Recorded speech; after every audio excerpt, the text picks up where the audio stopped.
अस्सलाम वालेकुम दोस्तों, अपनी नेक्स्ट वीडियो के साथ आपको वेलकम करता हूं अपने इस चैनल में। उम्मीद है सब खैरियत से होंगे। तो चलते हैं आज की अपनी अहम न्यूज़ की जानब। सबसे पहले दोस्तों बात करेंगे स्पेन नेशनलिटी कवानीन कुछ मज़ीद सख्त हुए हैं, कुछ लोगों को लेटर्स आ रहे हैं, इस पे बात करेंगे। इंग्लैंड बेनिफिट्स ख़त्म होना शुरू हो चुके हैं और साथ साथ बात करेंगे आयरलैंड में जो रिसेंटली बहुत बड़े पैमाने पे हंगामे हुए हैं इमिग्रेंट्स के अगेंस्ट, इस पे बात करेंगे। स्पेन आसान तरीन वीज़ा कौन सा है जिस पे बहुत ज़्यादा लोगों की तवज्जो नहीं है, हालांकि वो बहुत इजी वे है स्पेन में आने का और लीगल होने का, और आते ही लीगल होने का और आगे लीगल प्रोसेस चलाने का, इस पे बात करूँगा। उसके बाद आखिर में बात करेंगे रोमानिया और बल्गारिया के लिए ऑस्ट्रिया ने ही एक नई स्कीम यूरोपीय यूनियन को दी है, उस पर बात करेंगे। और साथ साथ आपको बताऊंगा कि 5 लाख यूरो की एक घड़ी चोरी हुई है और बड़े पैमाने पे पुलिस उन चोरों को तलाश कर रही है जो कि बार्सिलोना में टूरिस्ट से ये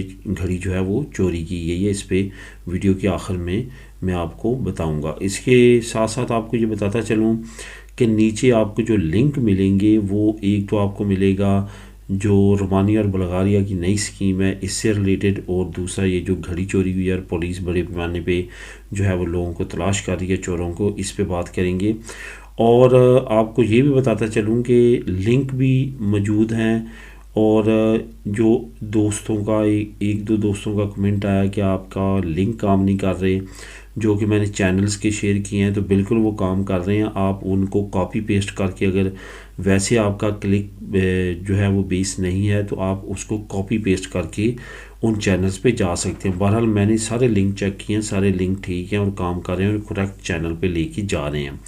तो साथ साथ आपको ये भी बताता चलूँ कि मैंने ये सोचा, जैसे कि आप अमूमन बहुत सारे दोस्त पूछते हैं कि टेलीफ़ोन नंबर वगैरह या कंटेंट या इंस्टाग्राम या इस तरह की और डिटेल वो पूछते हैं, तो वो मैंने आहिस्ता आहिस्ता अकाउंट बनाने शुरू किए हैं। टिकटॉक पे भी जो है मैंने एक अकाउंट बनाया इसी नाम से, देश प्रदेश विद अली के नाम से, तो उसका लिंक भी नीचे मैं शेयर कर रहा हूँ। फ़ैन पेज पहले ही था फेसबुक का, वहाँ पे भी सिर्फ मेरे साथ मसला टाइम का है, टाइम मुझे मिलता ज़रा कम है। जो टाइम मुझे मिलता है वो मैं कोशिश करता हूँ कि ये वीडियो आप लोगों के साथ शेयर करूँ, इसकी डिटेल दूँ जो कि बहुत ज़्यादा अहम है।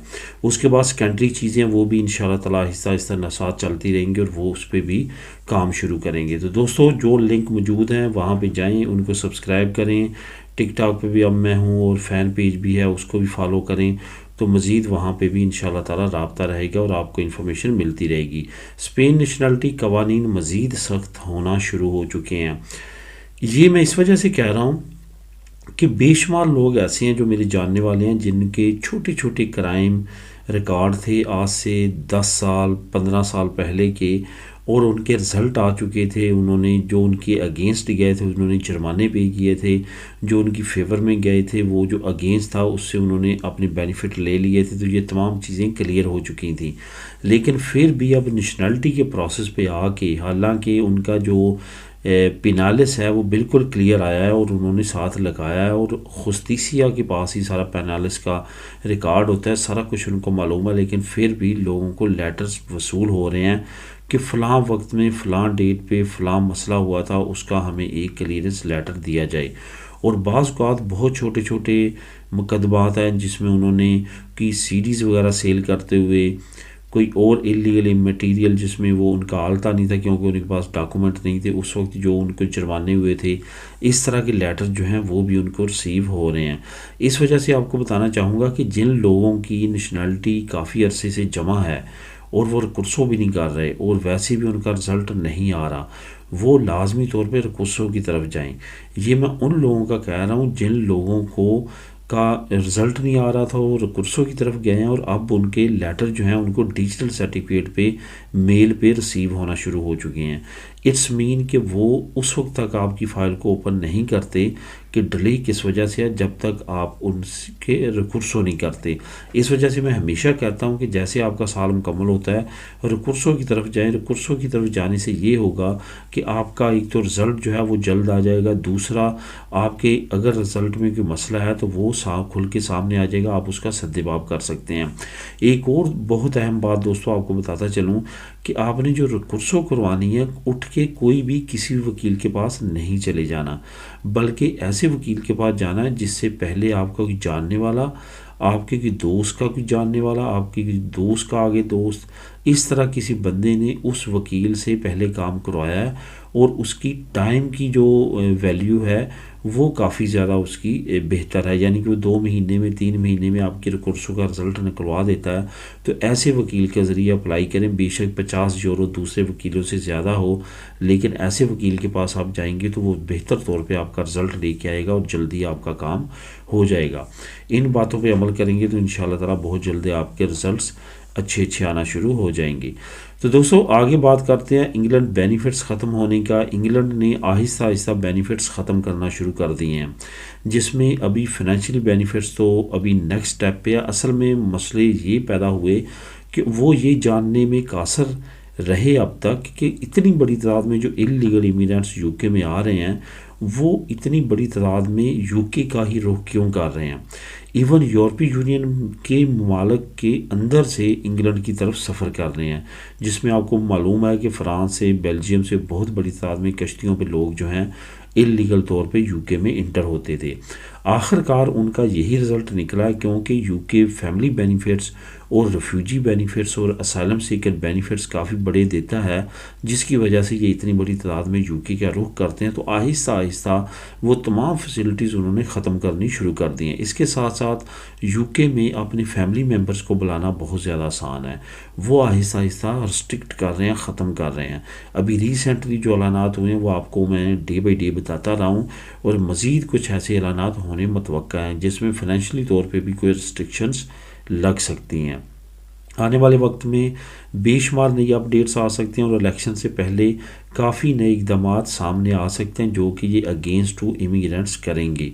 इसके साथ साथ दोस्तों आयरलैंड की बात करते हैं। आयरलैंड में आपको मालूम होगा कि पिछले 2-3 हफ्ते में काफ़ी ज़्यादा हंगामे फूटे। असल में आयरलैंड में इस वक्त सिचुएशन जो है वो इमिग्रेंट्स को लेके काफ़ी ज़्यादा कॉम्प्लिकेटेड है। सिर्फ़ और सिर्फ जो यूक्रेन है वहाँ से 1 लाख के करीब जो असाइलम सीकर्स और रेफ्यूजी हैं वो आयरलैंड में आए हैं, जिनको हुकूमती सरपरस्ती में वहाँ पे रखा गया है। इतनी बड़ी तादाद में वो, उसके साथ साथ जो बाकी इलीगल इमिग्रेंट्स हैं वो भी रुख कर रहे हैं आयरलैंड का। इसके साथ साथ ब्रेक्सिट होने के बाद सिर्फ वाहद इंग्लिश कंट्री होने की वजह से दूसरे यूरोपीय यूनियन के ममालिक के जो इमिग्रेंट्स हैं या वहाँ के जो नेशनल हैं वो भी आयरलैंड का काफ़ी बड़ी तादाद में रुख कर रहे हैं। इसकी बड़ी मिसाल है पिछले साल का आदादोशुमार, जिसमें 98,000 के करीब जो यूरोपियन हैं वो आयरलैंड में शिफ्ट हुए हैं। तो इतनी बड़ी तादाद में उनको संभालना मुश्किल पड़ रहा है, जिसकी वजह से वहाँ पे के जो लोकल लोग हैं वो काफ़ी ज़्यादा एंटी इमिग्रेंट्स हो चुके हैं और वहाँ पे हंगामे फूटे हैं और बड़े पैमाने पे उन्होंने अमला को नुकसान पहुँचाया। अब हुकूमत आने वाले वक्त में 2025 में जो इलेक्शन आ रहा है उसमें सोच रही है कि अगर इसी तरह की सिचुएशन रही तो इनका दोबारा जीतना मुश्किल है। इस वजह से आने वाले वक्त में इमिग्रेंट से रिलेटेड नई अपडेट्स आयरलैंड की तरफ से भी आ सकती हैं। अब दोस्तों बात करते हैं कि स्पेन का एक आसान तरीन वीज़ा है जिसकी तरफ बहुत ज़्यादा लोग तवज्जो नहीं कर रहे, वो दूसरे तरीक़ों को अपना रहे हैं। सिर्फ उनके जहन में ये है कि वो तरीका नामुमकिन है या बहुत मुश्किल है, हालांकि बाकी मुल्कों के लोग बड़ी तादाद में आ रहे हैं, जिसमें इंडिया सरफहरिस्त है। ये है दोस्तों स्टूडेंट वीज़ा। और मुझे कुछ दोस्तों ने कमेंट भी किया कि हमें पता चला है कि स्पेन में जो स्टूडेंट वीज़ा है वो देता ही नहीं है इस ज़ुबान की वजह से। देखें, हर इंटरनेशनल यूनिवर्सिटी जो स्पेन में है वो इंग्लिश कोर्सेज़ करवा रही है, इवन इंग्लिश में मास्टर्स करवा रही है, PhDs करवा रही हैं। ये आप पे डिपेंड करता है कि आप किस जगह पे आना चाहते हैं और कौन सी यूनिवर्सिटी से रब्ता करते हैं। जितनी बड़ी बड़ी यूनिवर्सिटीज़ कतलोनिया में है, जिनको मैं जानता हूँ, तमाम के तमाम इंटरनेशनल स्टूडेंट्स को एक्सेप्ट करती हैं। आप बार्सिलोना इंटरनेशनल यूनिवर्सिटी लिखेंगे, वहाँ पे तमाम इन्फॉर्मेशन आ जाएगी। बाकी बेशुमार ऐसी यूनिवर्सिटीज़ हैं जो कि जिरोना यूनिवर्सिटी है, ललीदा यूनिवर्सिटी है, इस पर मैंने स्पेशल वीडियो बनाई है यूनिवर्सिटीज़ पे, वो आप देख सकते हैं इसी चैनल पे। अगर आपको वो यूनिवर्सिटीज़ की वीडियो ना मिले तो मुझे बता सकते हैं, मैं आपको कमेंट में जो है वो पिन कर दूंगा। यहाँ पे आपको ये बताता चलूँ कि तवज्जो दें, इस वक्त नए कवानीन जो है इंटरनेशनल स्टूडेंट्स के लिए स्पेन में वो इंतहाई उम्दा हैं। यहाँ पे फ़ीसेस दूसरे ममालिक की निस्बत कम हैं, यहाँ पे लीगल होने के जो है मौक़े ज़्यादा हैं, आगे बढ़ने के मौके ज़्यादा हैं। आते आप लीगल हो जाते हैं, आगे आप अपनी नेशनलिटी तक, अपने आगे वर्क परमिट तक जहाँ पे जा सकते हैं और आगे बढ़ सकते हैं। वो लोग जो परेशान हैं बाहर निकलने के लिए मुनासिब पैकेज में, तो उनके लिए ये बेस्ट ऑप्शन है। अब दोस्तों बात करते हैं रोमानिया और बल्गारिया की। रोमानिया और बल्गारिया, जो आपको मालूम है कि ऑस्ट्रिया सबसे बड़ी रुकावट है वो शेंजन स्टेट बनने में। जब भी वो एप्लीकेशन देते हैं दिसंबर में हर साल, तो ऑस्ट्रिया जो है उसको वीटो कर देता है कि ये दो ममालिक जो है वो शेंजन स्टेट नहीं बन सकते।